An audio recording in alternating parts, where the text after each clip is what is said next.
Buzón de Voz Radio, el espacio de frecuencias libres para debatir cualquier tema a cualquier hora. ¿Qué tal, amigos? Les damos la bienvenida a todos a este su programa Buzón de Voz en una nueva emisión. ¿Cómo están, Mario, Sara? ¿Qué dicen? ¿Qué tal, Gerardo, Mario? ¿Cómo están? Muy bien, pues aquí contentos de continuar con una nueva edición de Buzón de Voz. Pues muy bien, Gerardo, aquí pues a la orden para comentar los temas más relevantes o los demás de interés en esta semana. O más polémicos. Para nosotros, obviamente. Bueno, Sí. obviamente. Siempre cabe aclarar. Y pues muy contentos porque ya nuestro programa pasado llegó a las 100 reproducciones. Sí. O sea, felicidades a todos los que formamos parte de este equipo. Entonces, pues bueno, ahí vamos, ¿no? Pues bueno, vamos a Y comenzar aquí hoy. al Premio Nacional de Periodismo ya está muy cercano. Sí, obvio, ya. No sí, falta sí, tanto. bueno. Sí. O sea, ya son 100 reproducciones menos de las que necesitamos. Aristegui, preocúpate. Así es. Pues bueno, vamos a comenzar el día de hoy con el monotema que está circulando en los medios nacionales e internacionales, que son las elecciones intermedias. No. No, ya. No, son Son las elecciones. es del primer periodo, ¿verdad? Sí. Así es, en Estados Unidos. Y bueno, a la fecha todavía no se sabe quién es el ganador. Recordemos que estamos grabando ¿qué día es hoy? 4 de noviembre. Así es, entonces todavía no tenemos certeza de quién es el ganador, pero eso no nos va a impedir hablar de ello. Sí, Exacto. bueno, lo que tenemos ante nosotros pues es un caso, bueno, como bien mencionas, Gerardo, un asunto que pues tiene que analizar necesariamente a la luz de lo inédito que está resultando hasta este momento este proceso. Al momento en que usted nos haga el favor de escucharnos, posiblemente ya haya un resultado claro, pero lo que resulta inédito es justamente esta incertidumbre en la cual se está viviendo en estos momentos el proceso, porque aun y cuando la mayoría de las encuestas y de los indicadores que hay en Estados Unidos dan una ventaja que no es muy amplia para John Biden, todavía hay la posibilidad en este momento que estamos grabando el programa, que sería, como se dijo, 4 de noviembre, aproximadamente 7 de la noche, hora del centro de México. No podemos decir con certeza quién es el ganador, pero más allá de esto queda muy claro una cosa, ¿no? Es decir, independientemente de quién resulte ganador, ya sea que venga del ala republicana, de la ala demócrata, lo que queda claro es la polarización que existe en la sociedad norteamericana. No fue un aplastante repudio a lo que muchos pensaron que iba a ser este proceso electoral en contra de un Donald Trump que empezó, lo recordamos como un bravucón, arengando el caso muy sensible en contra de la comunidad mexicana, con un discurso muy incendiario, y pues al final del día no resultó esto tan significativo. Y por el otro lado, también recordar que el proceso electoral norteamericano es muy curioso y a veces resulta complicado tratar de entenderlo, porque nosotros estamos habituados a que exista una democracia que le llamaríamos directa, y esta democracia directa consiste en que simplemente gana el que tenga un mayor número de votos entre toda la población. Es decir, es una democracia digamos, como su nombre lo indica, directa. Sí, lineal.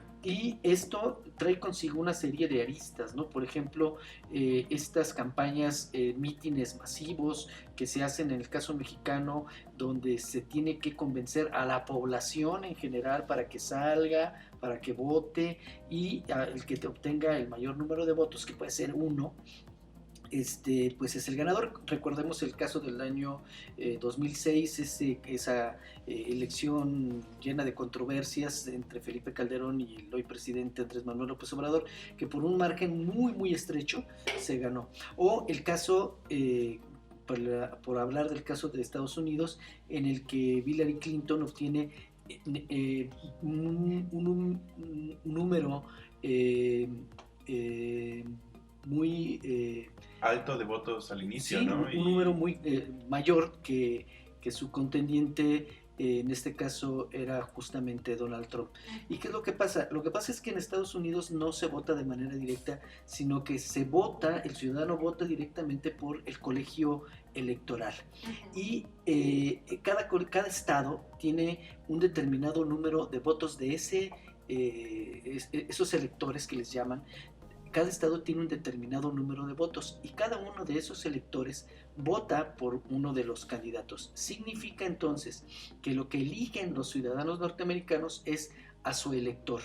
Y dependiendo del número de habitantes y del número de representantes, hay por ahí una fórmula para obtener el número de votos que se le asignan a cada estado.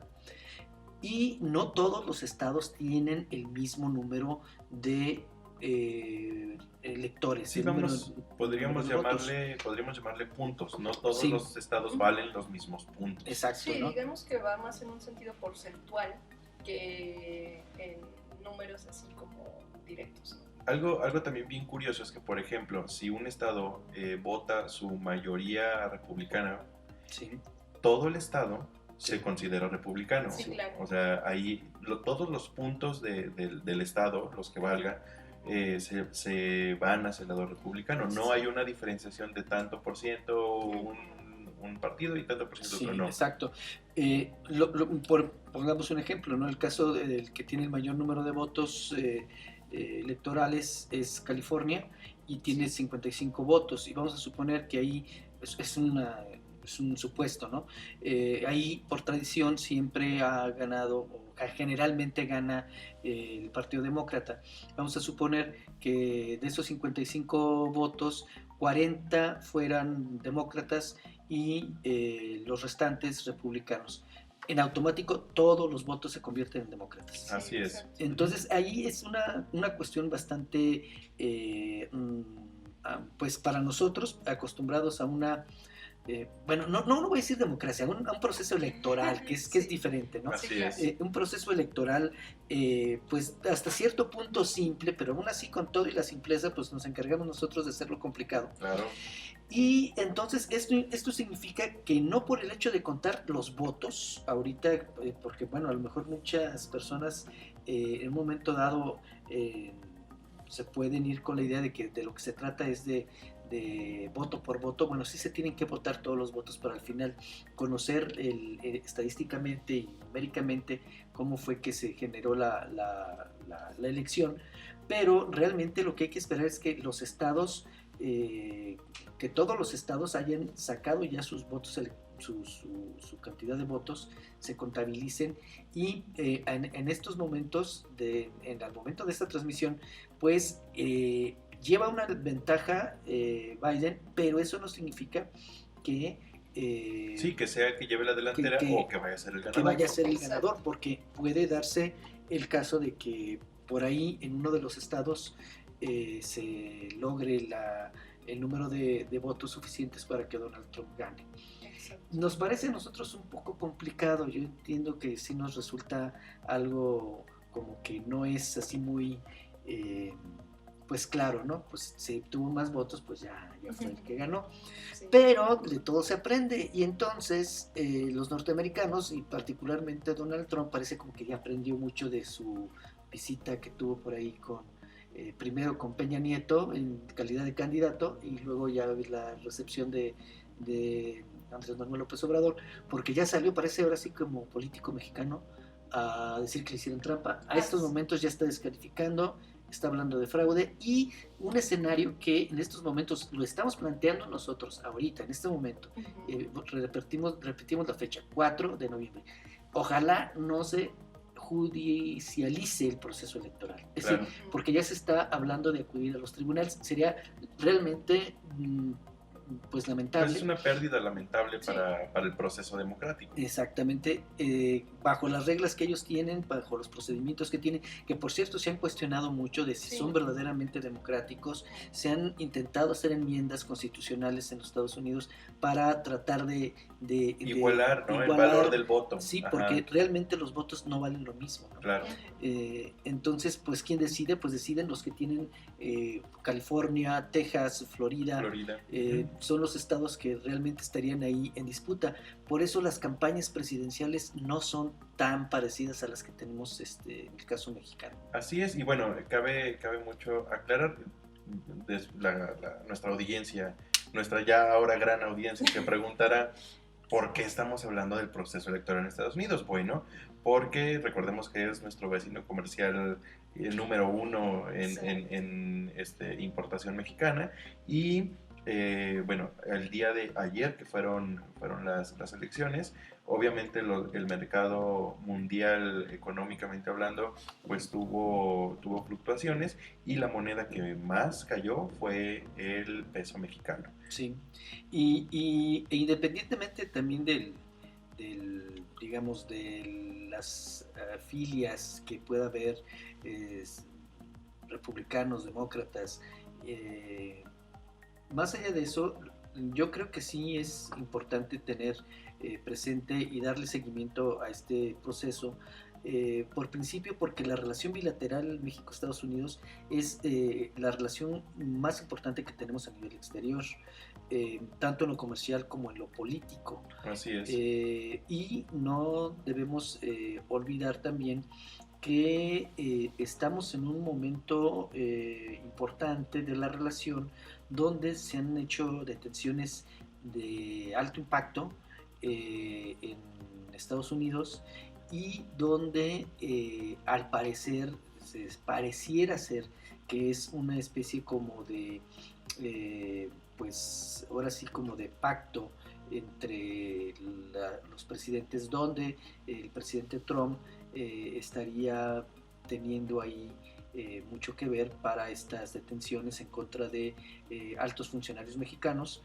acusados de vínculos principalmente con el narcotráfico, ¿no? Sí, pues yo creo que sí es como un pacto, o no sé si implícito o explícito, pero de seguir la vinculación a proceso, ¿no? De darle salida de forma judicial. Esperemos que sea cual sea el resultado, no cambie la línea ni de investigación, ni de vinculación a proceso, ni del propio proceso judicial contra estas figuras que son presuntamente responsables de delitos como lavado de dinero, narcotráfico, y por ahí había otro cargo también bastante interesante, bueno, fuerte. Pero pues esperemos que se siga, ¿no? la misma línea, sea quien sea el ganador. Sí, y lo que respecta de que a quién le conviene que gane o pierda Estados Unidos la presidencia en relación con México, a México ¿a quién le conviene? Pues prácticamente en ciertos ámbitos pudiera ser que diera lo mismo, ¿eh? O sea, realmente hay una política exterior norteamericana muy clara, hay una relación muy ya institucionalizada para con México y Estados Unidos. Bueno, el embajador de Estados Unidos acaba de revelar que él sabía desde tiempo atrás del proceso que se iba a seguir contra Cienfuegos y no lo reveló, y eso causó molestia en la Cancillería mexicana. Entonces, bueno, acordémonos que Estados Unidos tiene intereses, no tiene amigos. E independientemente de si eres demócrata o republicano, yo creo que la relación con México tendrá que seguir más o menos por los mismos cauces. Si pensábamos que es una persecución orquestada por Donald Trump en el caso de los funcionarios detenidos, pues esto se pone en tela de juicio cuando surge por ahí ya de manera directa una especie de orden de aprehensión en contra de Luis Videgaray, que es una persona que se supo que fue de los principales, si no el principal hombre fuerte del sexenio de Enrique Peña Nieto, que es el que logra la gestión para traer a un candidato a la presidencia, Donald Trump, por la cercanía que tenía con un familiar de él, me parece que era su cuñado, sí, me parece. Entonces, esta cercanía que tiene Luis Videgaray con la familia de Donald Trump no fue óbice para que se hablara ya específicamente de una orden de aprehensión, ¿no? Claro. Sí, pero bueno, ahí quisiera como puntualizar, realmente no se trata de una orden de aprehensión, sino lo que se está tratando es más bien de que vaya a declarar, o sea, se le solicita que vaya a declarar. No, hasta ahorita, según entiendo, sí hay motivos como para girar una orden de aprehensión, pero no se ha todavía llevado a cabo. Se solicita que vaya a declarar, incluso el presidente López Obrador declaró en la mañanera que fuera a declarar, que nada debe, nada teme, pero no por parte de Estados Unidos, según entiendo, no hay una orden de... No, por parte de Estados Unidos, claro que no. Esta orden de aprehensión, en todo caso, la presentaría la Fiscalía General de la República, y lo que sí fue, por ahí el Universal publicó que la habían rechazado la orden de aprehensión. No se rechazó ninguna orden de aprehensión, lo que pasa es que no estaba bien armada. Ahora, ahí también se están manejando muchas informaciones que tampoco son del todo claras, y el presidente por eso hace el exhorto de que vaya y declare si ya se le está manejando su nombre, señalando en un asunto, pues que vaya y que declare. Pero no se ha rechazado, y no es en Estados Unidos, es en México, el caso de Videgaray, y pues ahí también resulta, pues para pensarse el hecho de que Videgaray haya dejado sus clases en el MIT y se haya ido a refugiar a Israel, porque sabemos que los procesos de extradición con Israel son complicados. Entonces, algo sabe Videgaray, algo le dijeron, y algo está cocinándose por ahí. Entonces, ¿qué va a pasar con esta relación? Pues hay quien le apuesta a que si los demócratas ganan, que se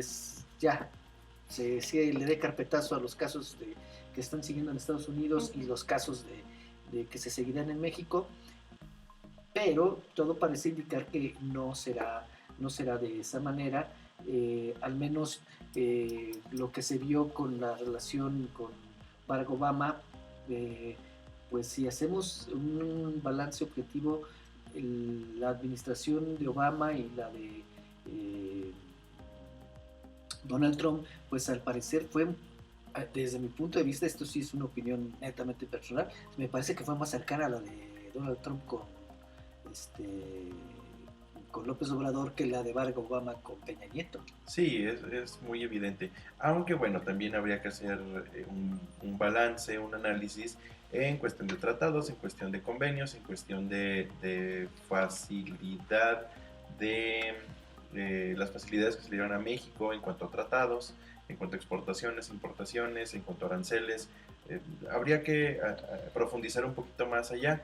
Pero evidentemente, o lo que la superficie revela, pues sí, ha habido más comunicación, por lo menos, entre ambas presidencias. Sí, y por ejemplo, en lo comercial, pues se quedó suscrito el Tratado de Libre Comercio. Entonces, sí se le hicieron algunas modificaciones en cuanto a aranceles, por ejemplo, del acero, ¿no te acuerdas? En cuanto a la importación de whisky, por ejemplo, ese tipo de cosas. Pero se firmó el acuerdo. Lo que quiero llegar es de que sí, finalmente se dio un acuerdo que estaba en riesgo de no firmarse, ¿no? Ah, sí. Estaba en riesgo de no firmarse, y quien esté en la presidencia se va a tener que respetar el acuerdo de las aguas internacionales. Eso también, claro. Creo que hay que dejarlo claro. Así es. Bueno, y hablando precisamente de estos temas pues de política y sociedad mexicana, en lo nacional tenemos por ahí también un popurrí de notas donde pues se ve involucrado, por ejemplo, Aguascalientes en la onda de pandemia, ¿no? Recordemos que seguimos en pandemia y Sí, pues claro. bueno, se le exhorta a toda nuestra audiencia que pues bueno, hay que seguir las recomendaciones, pero cada vez es más difícil saber qué recomendaciones, porque ahora Es, resulta que cada gobierno estatal pues accede o toma sus como, pues, contingencias de ciertas ujú, maneras que no son apegadas a el calendario o al el semáforo semáforo de federal. gobierno federal, así Exacto. es. Sí, es curioso porque ha generado mucha polémica este tipo de situaciones, ya que vimos desde la semana pasada con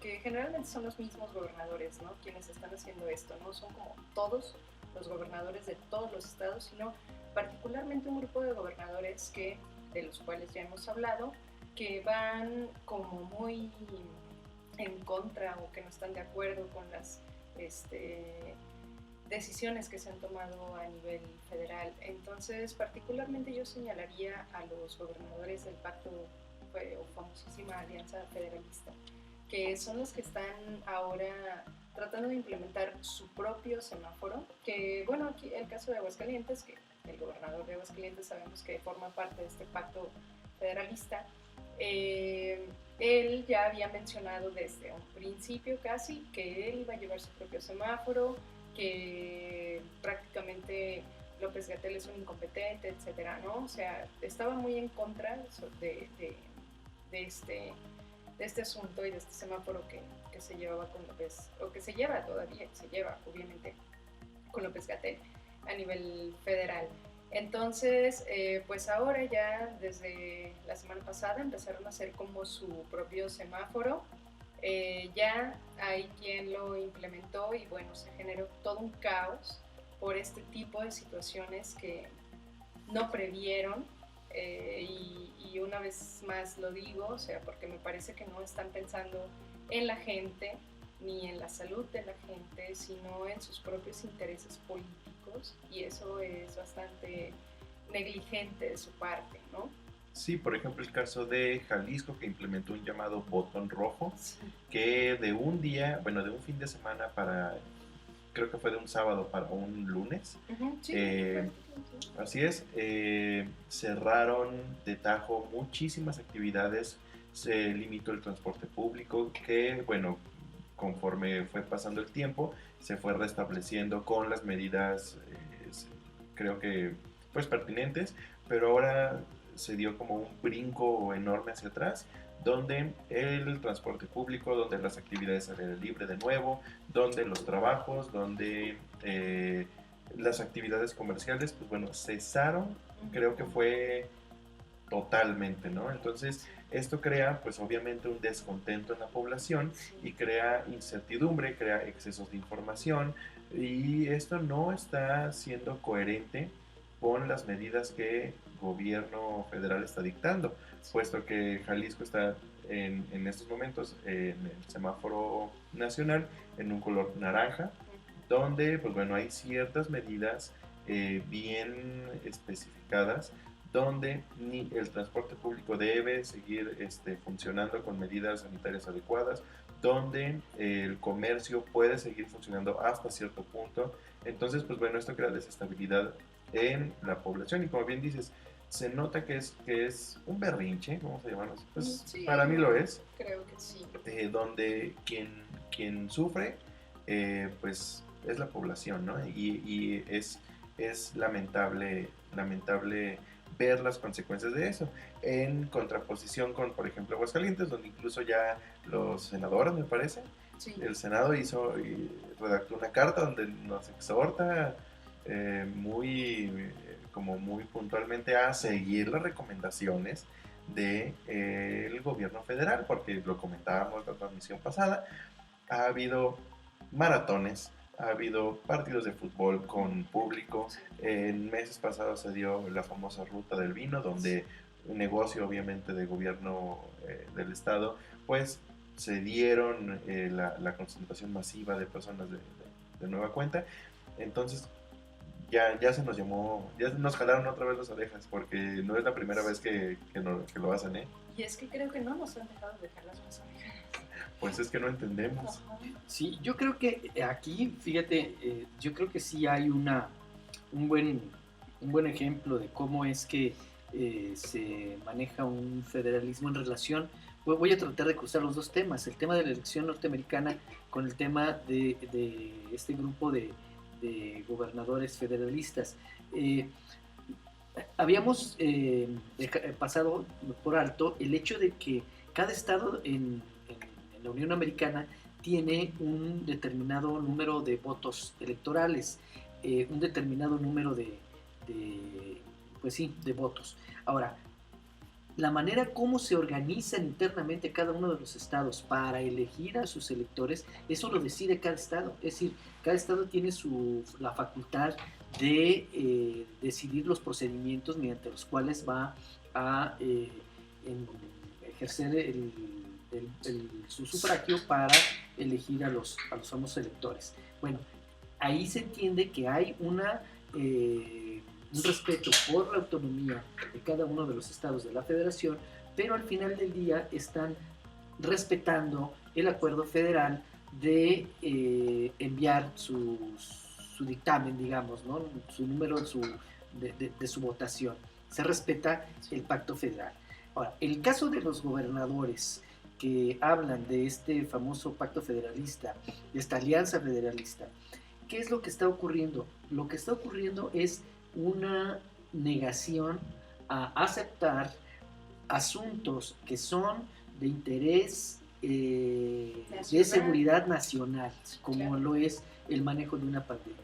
Y efectivamente, cada estado es libre y soberano de tomar las medidas que considere pertinentes. Por eso estamos hablando de que vivimos dentro de una federación. Sin embargo, lo que sí se tiene que tener presente es que esta información con la que el gobierno federal está construyendo el semáforo proviene directamente de los estados. O sea, no es algo que se está inventando el gobierno federal.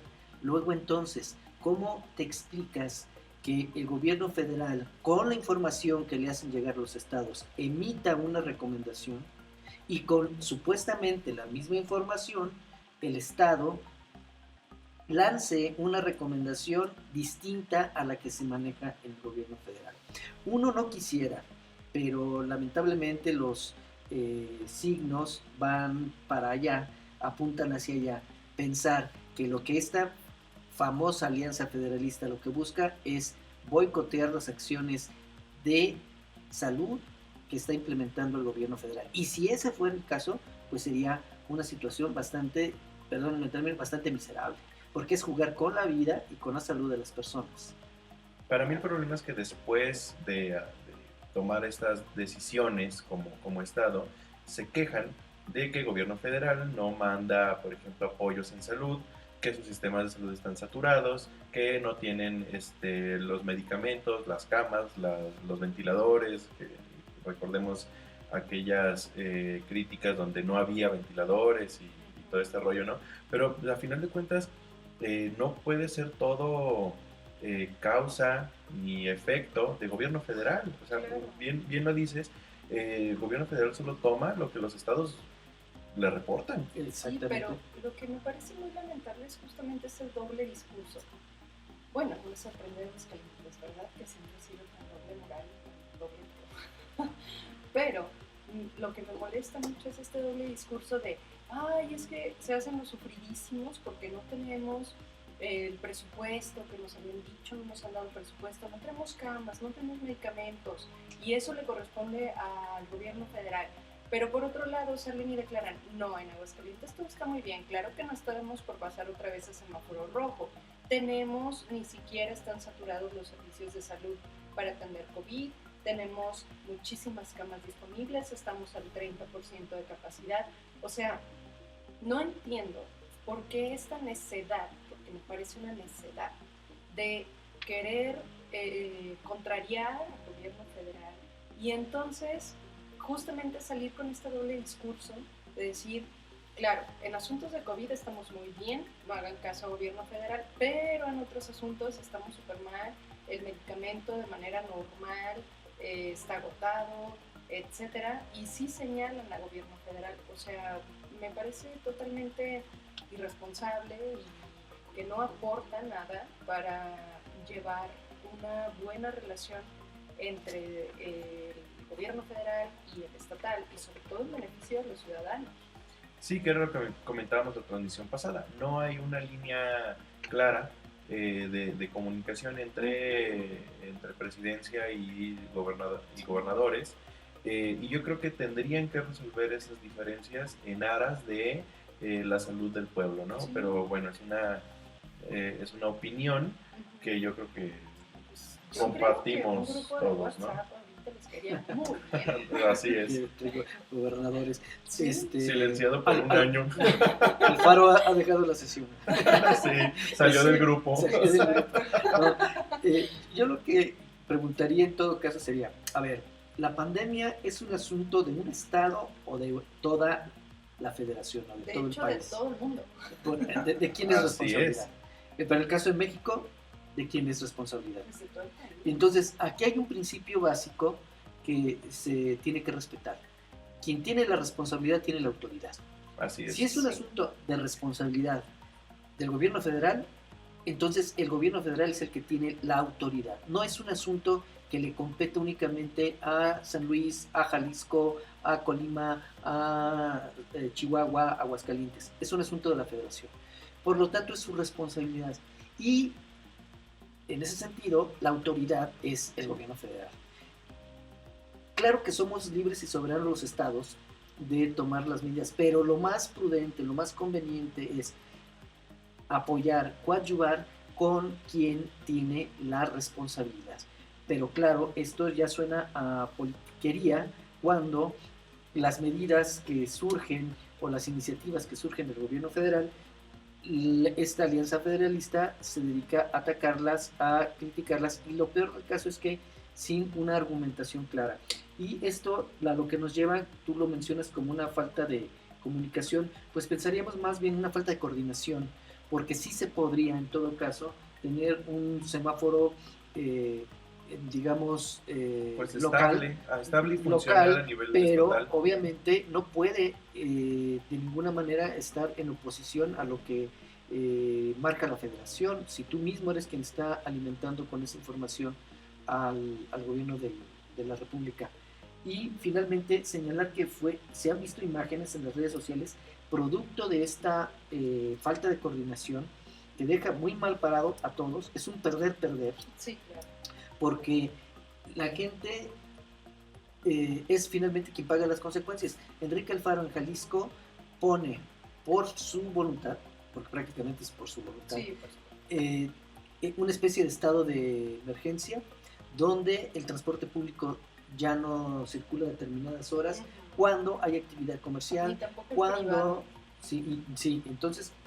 y bueno, y recordar que en una ocasión pues llamó pendejos a quienes salían a buscar qué comer, ¿no? A quienes andaban en la calle trabajando. Sí. Este gobernador que ya dio muestras de mucho aplomo cuando le tocó comparecer frente al presidente de la República. Lo vimos como le temblaron las piernas. Bueno, pues así con esa bravuconería pues llama de esta manera tan poco elegante a la población, y las aglomeraciones que se dan en el transporte público pues son focos de contagio. ¿Nos conviene en Aguascalientes seguir ese modelo? Híjole. Yo creo que no.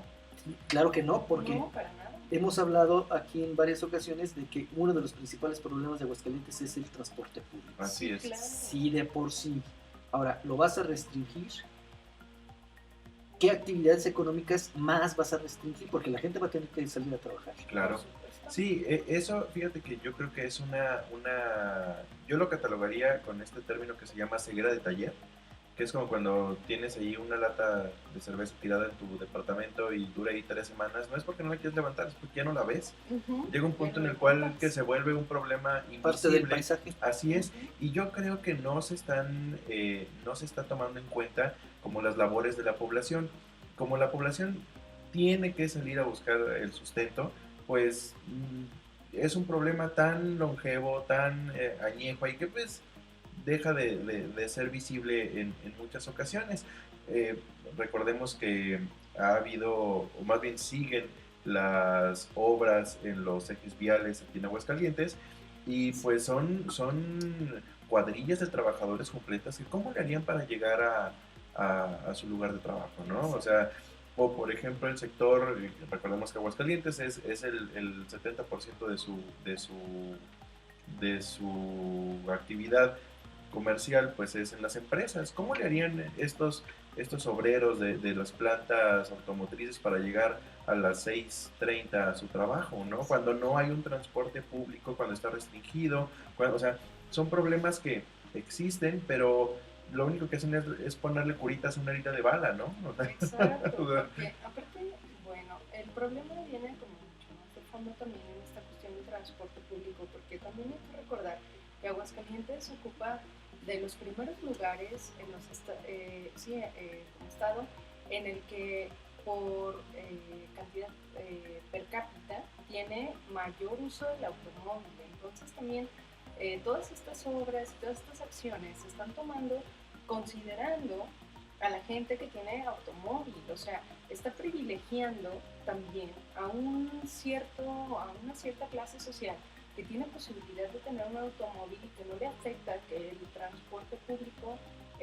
sea limitado, cuando en realidad pues no se está pensando en todos y en toda la gente que ocupa este tipo de transporte para movilizarse, o sea, no es por gusto, es obviamente por ir a trabajar y porque es necesario hacerlo. Entonces me sorprende bastante que consideren limitar el transporte público, pero los bares están abiertos, que me parece algo que no es de primera necesidad, y de hecho no lo es. Y bueno, sí entiendo que también hay gente que se sostiene de este tipo de lugares, pero no han respetado también las normas que les han puesto. O sea, tú pasas por Carranza un viernes, sábado,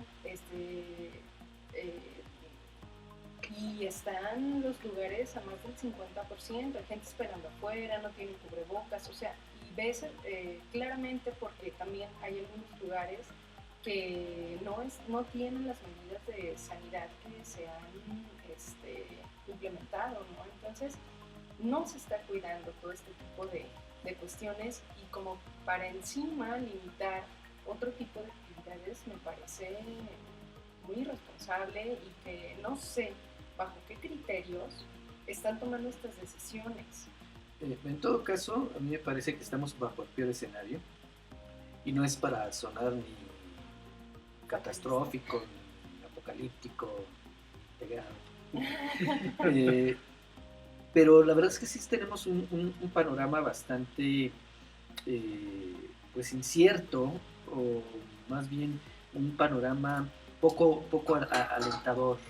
Por un lado tenemos una población que, también hay que decirlo, no todo es responsabilidad de los gobiernos, una población muy relajada, sí, que ya le perdió el miedo a la enfermedad, a la pandemia, a la transmisión.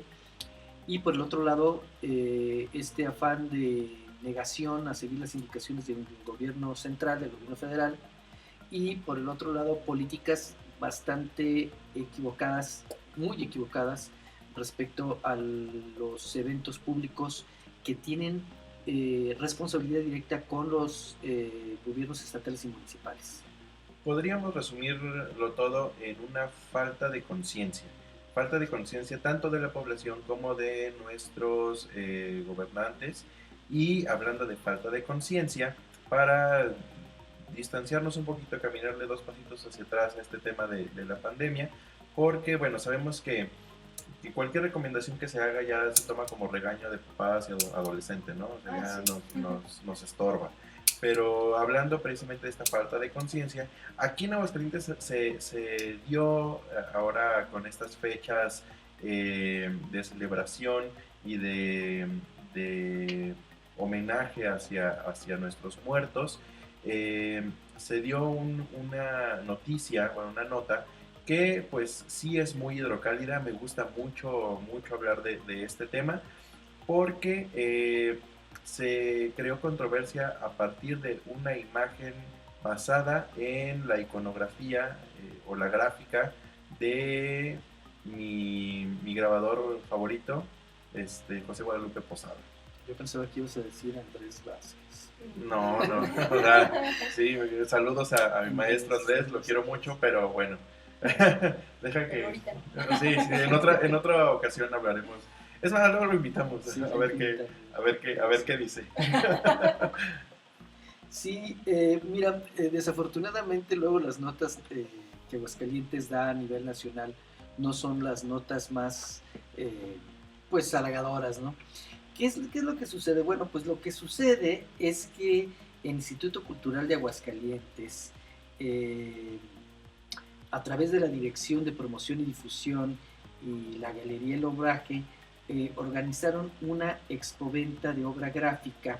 Esta se llevó a cabo del 28 al 2 de octubre en el segundo patio de la Casa de la Cultura, todo esto dentro del marco de la Feria de las Calaveras. Bueno, pues hasta ahí, digamos, la cosa pues no tendría mayor relevancia, mayor problema, pero resulta que la imagen promocional del evento era, como lo mencionas, una imagen realizada por el caricaturista Helguera, donde se presentan elementos que se asocian con la Virgen de Guadalupe y una especie de fusión con la Catrina, como si fuera una Catrina Guadalupe. Pues es para mi gusto y también es una opinión personal, obviamente fundamentada en muchos años de estudio, ¿verdad? Porque, bueno, cabe aclararlo, a mí se me hace un mal collage. Y bueno, pues el asunto es de que que bueno, un mal collage puede gustar o no, pero creo que la idea fundamental sí, como que era, digamos, ingenioso, porque esta imagen no se hizo para este evento. Esta imagen se hizo para conmemorar hace unos años el centenario del nacimiento de José Guadalupe Posada. Y si recordamos, es Guadalupe. Él es José Guadalupe Posada, es Lupe Posada, ¿no? Entonces ahí se juntan el elemento guadalupano con el elemento, pues digamos, de la Catrina.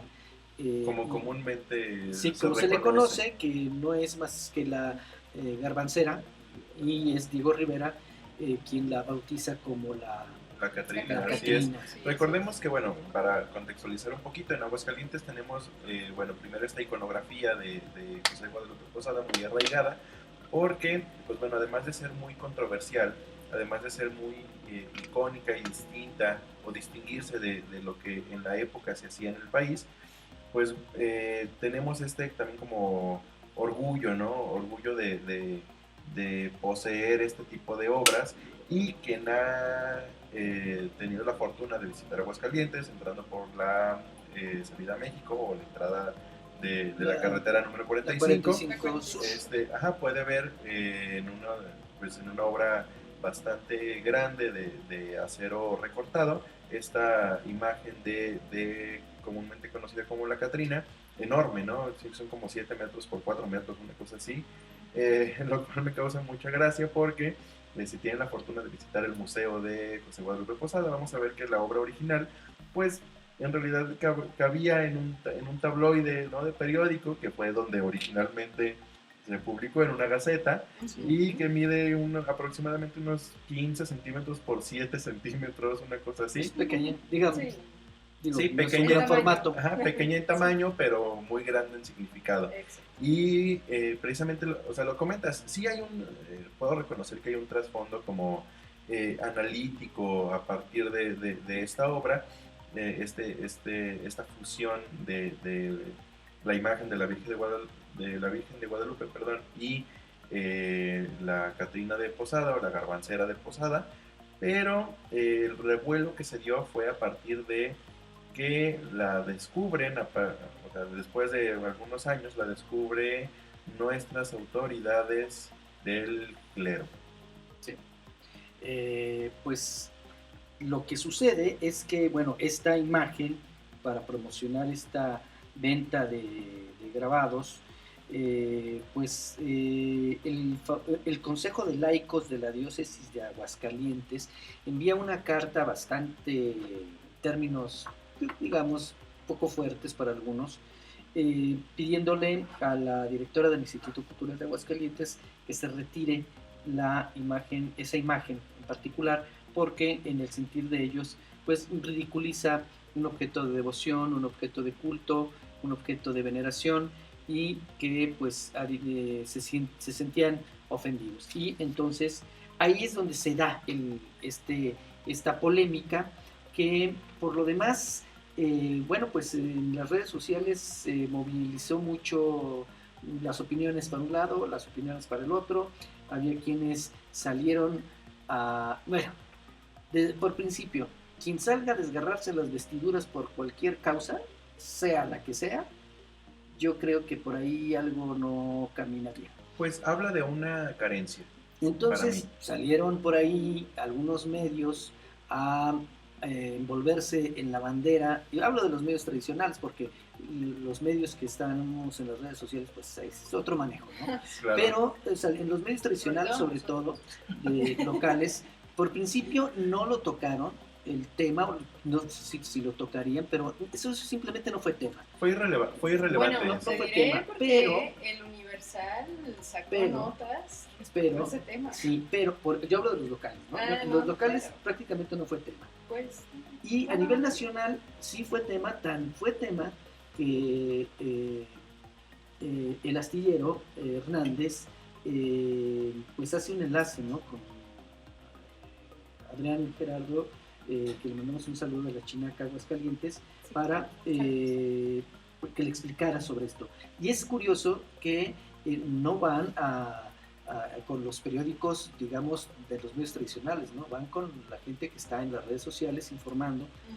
Y ni con los críticos de arte de Aguascalientes. No, porque no hay, pero si los hubiera... bueno, los si que se autonombran, sí hay muchos. Si los hubiera, pues quizá los hubieran consultado. Pero aparte no es tanto un asunto de arte, ¿no? Es un asunto más bien, y volvemos al punto, es un asunto de ideologías. Pues de moral, más que de ideología, porque yo creo que habemos, yo creo que muchas personas identificadas con la fe católica, que en realidad pues no nos parece para nada relevante. No, claro. Realmente no, porque bueno, por mencionar un caso, ¿no? En los medios tradicionales por ahí salió uno, también envuelto en la bandera de la libertad de expresión, defendiendo con la vida y con la honra, cual Quijote de la Mancha, defendiendo la libertad de expresión. Y por ahí pues sabemos que hay comunicadores, sobre todo en la radio, muy fervientes católicos, específicamente el señor Morales, pues sabemos que bueno, pues tiene una, porque, y lo digo, me atrevo a decirlo porque él lo ha expresado públicamente, ¿no? Él incluso ha insultado a gente que no venera a la Virgen, él lo ha hecho de esa manera. Entonces, digo, no estoy diciendo nada que no sepamos, ¿no? Y en ese sentido, yo me preguntaría, bueno, ¿realmente existe la libertad de expresión en Aguascalientes? ¿Existe realmente? Y entonces ahí la pregunta que yo digo, bueno, ¿qué están defendiendo unos y qué están defendiendo otros? Yo me preguntaría por principio si los medios tradicionales, y lo que voy a decir, pues lo digo pues con toda responsabilidad, pero yo estoy convencido, no tengo pruebas, pero seguramente... Pero tampoco dudas. Tampoco dudas. Yo estoy convencido de que los medios locales tradicionales hay muchos intereses, que no es que haya censura, hay la autocensura. No se dicen las cosas abiertamente, y las que se dicen sabemos que llevan en los medios tradicionales, y te puedo mencionar nombres, ¿no? Porque, bueno, si estamos hablando de libertad de expresión, vamos a pensar qué se publica en el Heraldo, qué se publica en el Hidrocálido, qué se publica en el Sol, qué se publica en LJA, que entiendo que así se llama este medio. Hay que ver qué se publica y en qué sentido, y ver si verdaderamente existe una libertad para disentir, una libertad para decir. Y por otro lado, bueno, que existe realmente esta llamada libertad de expresión, pues es una abstracción, es una invención realmente, ¿no? Como la Virgen de Guadalupe, pues también habría que ver, que pues, también es una que invención, son, por y cierto. entonces es una invención, Empezamos por ahí. es una invención, y entonces Y la estamos Catrina discutiendo también es una invención. sobre, claro, estamos hablando, discutiendo dos cosas sobre inventadas. cosas que son unas abstracciones simbólicas que son muy relevantes, Claro. pero que cuando las pensamos de esta manera, pues terminan siendo discusiones sin sentido. Sí, yo creo que, bueno, en ese sentido podemos ver que sí hay una gran censura, incluso en la manera en que nos manejamos.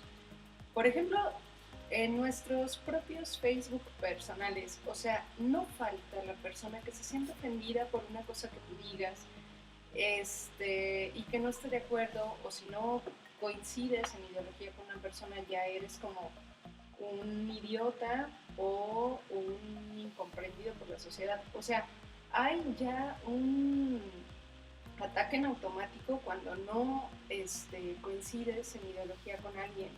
Y creo que evidentemente esto lleva a que no haya una libertad de expresión, porque si realmente todos dijéramos lo que pensamos, sería... Yo estaría en la No cárcel. sé. Qué bueno que lo mencionas. Mira, hay una frase, bueno, hay una línea de una canción que me gusta mucho, de Residente, vocal de Calle 13, donde dice: tengo suerte, si supieran lo que traigo en la cabeza, me daban pena de muerte. Exacto. Claro, ¿no? O sea, No, todos, o sea, cada cabeza es un mundo y cada quien tenemos el derecho legítimo a pensar lo que queramos pensar, ¿sí? El problema es que en Aguascalientes, bueno, se dice mucho que tenemos tanta moral que hasta tenemos dos. Ah, claro. Entonces, ahí hay una cuestión como paradójica, una dicotomía bien extraña que luego manejamos. Mi pregunta es, Mario, ¿se quitó la obra o no se quitó la obra? Sí, se quitó, se retiró, y lo que supimos de la obra, pues lo supimos prácticamente por Facebook, pero ahí también entra la famosa paradoja. ¿Hay realmente libertad de expresión en Facebook? No, no la hay. No. O sea, Y de yo hecho, recuerdo... el propio Facebook ya te Claro. restringe de ciertas palabras, de ciertas imágenes, y creo que ya por ahí, yo me acuerdo que Facebook inició con una cosa bien tonta, que era como votar por dos personas y a ver cuál te parecía como más atractiva. Sí, claro, o así, sea, ¿no? gracias Mark Zuckerberg por introducirnos a este Sí, mundo. Claro, y luego te empiezan a limitar poco a poco en que ya no puedes opinar, no sé, o sea, Bueno, realmente no sé. Facebook, y bueno, y porque al final mucha de esta polémica se resuelve entre los opinadores de Facebook, donde muchos opinamos, muchos decimos, pero curiosamente Facebook no permite, inmediatamente suenan las alertas, las alarmas cuando alguien se está saliendo de la norma, y entonces te bloquean tu cuenta, porque no puedes opinar todo, no puedes opinar, porque cualquier tipo de expresión que se interprete por alguien como una manifestación de odio, como puede ser simplemente el que yo le vaya a la América y que tú le vayas a las Chivas, como de hecho ocurre, eso ya puede ser un objeto simplemente de que yo lo interprete como un discurso de odio. Y esto que te lleva a que te cancelen, entonces no puedes hablar, no puedes opinar. No, de hecho, esta libertad es es el nuevo chanclazo de la mamá en plena bocota. Ya Sí, no me contestes. Así es. Es un sistema de control donde supuestamente se le da cabida a una supuesta libertad de opinar, pero esa libertad está coartada por el propio Facebook. Nadie puede salir a opinar abiertamente. No, o sea, sí en Facebook, pero particularmente la gente. Bueno, si alguien te señala y te reporta porque estás diciendo una cosa que a esa persona le incomoda, en lugar de evitar seguirte o tenerte ahí en sus agregados, lo que hace es reportarte con reportarte a Facebook. Y entonces ya te bloquean. Sí, va y te acusa, ¿no? Le voy a decir, digo a mi mamá. le voy a decir al director. Entonces, pues, no, yo no creo que exista realmente esta libertad de expresión, y por mucho que nos rasguemos las vestiduras defendiendo esta imagen, ahora, que la quitaron, pues que la quiten, o sea, que la pongan, o sea, Que se realmente, quejen, pues que se quejen. sí, O sea, ahí finalmente, también hay una, yo o sea, creo que también ellos tienen la la libertad de posibilidad decir. y la libertad de decir, no me parece y no estoy de acuerdo y me siento ofendido por eso. Así como, el ICA en este caso tiene la libertad de decidir, ok, atiendo a tu enojo o a tu malestar y decido retirar la imagen. Entonces, aquí el problema que yo veo es que hemos dislocado esta subrealidad de las redes sociales a una realidad física. Y lo mencionaba hace rato, o sea, si te ofendes por algo en redes sociales o lo llevas a un nivel que afecte en tu vida física, en tu vida, vamos a llamarla real, que bueno, todo es realidad y la realidad es subjetiva y bueno, nos podremos extender ahí, pero si dejas que eso te afecte, pues obviamente sí crea un malestar físico, sí crea un malestar emocional real, tangible, pero también pues es a partir de una dislocación del ser, ¿no? O sea, es una dislocación del yo soy y qué soy, porque ahora soy otra cosa en redes sociales, lo que decía Sara, o sea, es tan fácil atacar, pues sí, lo mencionábamos hace ya tiempo en algunos programas pasados, donde pues hay una máscara y esa máscara te escuda de tu identidad, pero a la vez te sientes ofendido. O sea, hay una dicotomía muy extraña Sí, y, sí, sí. y ejercemos esa doble moral y ejercemos, o sea, ya trasladamos los vicios de esta realidad en la que vivimos a la metafísica de De una la plataforma. plataforma virtual. Sí. ¿Qué pasaría? Yo me pregunto y me lo he preguntado muchas veces porque yo creo que va a pasar. Pero bueno, ¿qué pasaría o qué pasará el día en que Facebook deje de existir? Porque yo sinceramente Pues sí, creo que va a dejar de existir. Claro, O sea, por supuesto. ahorita damos por sentado, por ejemplo, el uso del smartphone o nuestros dispositivos móviles como lo mencionan algunos autores como un exoesqueleto o una extensión de lo que somos, ¿no? Pero hace 20 años pues no lo traíamos, o sea, no lo teníamos. Y dentro de 20 años, pues vamos a tener otras cosas. Bendito sea Elon Musk con este Neuralink, que quién sabe hasta dónde llegue, ¿no? Claro. Lo que comentábamos fuera de micrófonos la semana pasada, con esta serie de satélites de Starlink, de precisamente Elon Musk, donde la Tierra va a estar cubierta de satélites y va a llegar internet a todas partes del mundo, pues va a ser más fácil implantarte un chip en la cabeza y que ahí te van a llegar los mensajes y ahí te... O sea, sí, claro. va a pasar, o sea, este rollo de Facebook y de Instagram y de las redes sociales como tal, o como las conocemos, va a pasar y nos vamos a tener que adaptar, ¿no? Sí, aunque creo que lamentablemente de todo esto es que cada vez nos hacemos un poco menos humanos. O sea, las virtudes que tanto se han exaltado de los seres humanos, de la empatía, la paciencia, etcétera, la tolerancia, el respeto, o sea, todo esto parece que en lugar de fomentarse cada vez más con este tipo de circunstancias, se hace más sesgado y más cerrado, o sea, cada vez la gente es menos tolerante, menos, no sé cómo decirlo, pues sí, o sea, menos tolerante en el sentido, hay menos respeto, o sea, es como de, no piensas igual que yo, entonces eres lo peor que puede existir en el mundo, porque tienes que ser de esta manera, ¿no? O sea, no sé, me parece que esto se está como proyectando hacia una cuestión muy, cada vez más limitada de qué tanto podemos ser y qué tanto podemos expresar hacia, o sea, de nosotros mismos con los demás. Yo creo que es directamente proporcional a lo que podamos soportar. O sea, también siempre, sí, yo creo que cada uno, y es un ejercicio de conciencia, cada uno tiene una serie de situaciones intolerables. Sí, claro. No, pero creo que con el paso del tiempo esas situaciones esa línea o ese umbral se va haciendo cada vez más pequeño. Cada vez ya somos más irritables, nos ofendemos por un collage mal hecho, a mi forma de Una verlo. caricatura. Sí, de una caricatura, o sea, y ahora incluso las altas esferas del clero en Aguascalientes mandan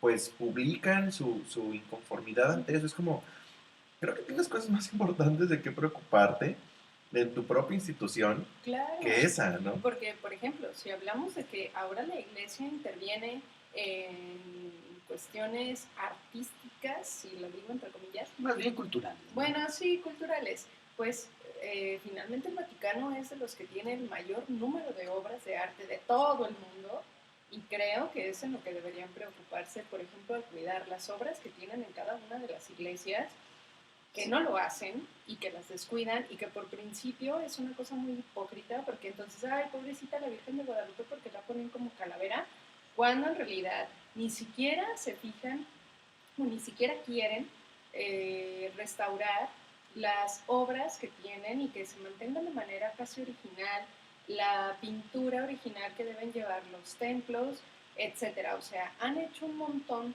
de cosas con lo que ya tienen, cuando en realidad no tendrían por qué estar exigiendo este tipo de cuestiones. O sea, creo que sí tienen derecho a opinar y sentirse ofendidos, etcétera, pero no exigir ni que renuncie la directora del ICA porque permite que hagan esta difusión de este tipo de obras. O sea, por favor.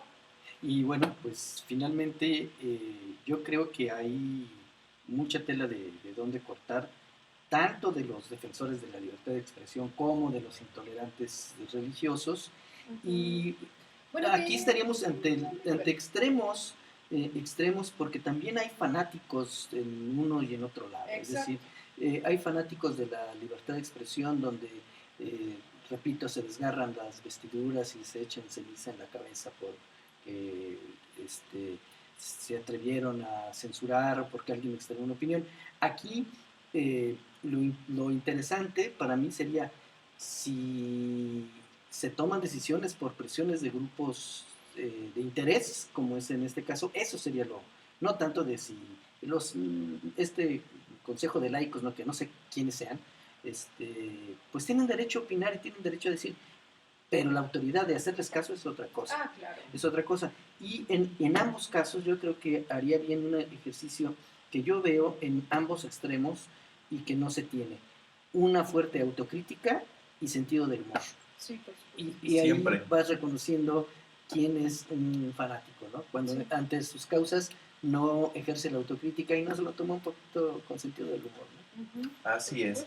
Pues bueno, yo creo que esto nos da para muchísimo tiempo que pensar, que reflexionar sobre todo. Incluso esto es un buen ejercicio de reflexión. Y pues bueno, con esto nos despedimos en la emisión de hoy. Muchas gracias, Sara. Muchas gracias, Mario. Oye, y nada más un anuncio. Las reuniones para Rosarios de la Virgen son Sí. aglomeraciones. Sí. Si usted va a rezar, pues reza en su casita. Ahí, Por favor. Diosito seguramente lo va a No se va a escuchar. enojar. Claro que No, sí. no se va a enojar. Así Sí. es. Y también recordarles a todas las personas que nos escuchan que si tienen algún comentario o incluso si quisieran venir aquí a nuestro búnker, aquí a nuestras oficinas y hablar de algún tema de los que hemos estado tocando, con todo el gusto del mundo aquí lo recibimos y aquí los grabamos, claro que sí. Sí. Muy bien. Pues gracias. Hasta luego. Bye. Hasta luego y nos vemos la próxima semana. A todos también les agradecemos el favor de su atención. Pues les recordamos, ya llevamos 100 vistas, estamos súper contentos todos y pues seguimos con este proyecto Buzón de Voz.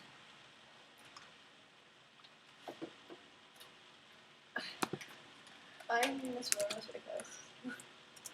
Me dolieron las orejas.